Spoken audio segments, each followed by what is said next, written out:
அம்மா இளாண்ட ஈஸ்வரியே உனை அரளிப்பூவால் அர்ச்சிக்கின்றேன். அமிர்த கடேஸ்வரியே உன்னை அடுக்கு மல்லி கொண்டு போற்றுகின்றேன். அங்காள ஈஸ்வரியே உனக்கு அல்லிப்பூ மாலை சாற்றுகின்றேன்.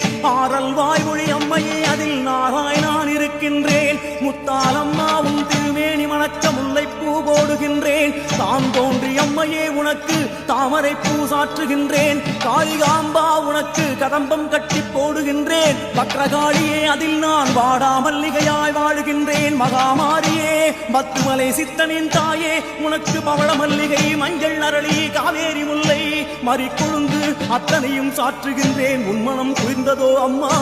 குளிரவில்லை என்று சொன்னால் அம்மா என் ஆன்மா என்னும் வாடாத மலரை கொண்டு உனக்கு சமர்ப்பணம் செய்கின்றேன். சமயம் இதுவென வாரும் அம்மா சன்னதியோ என்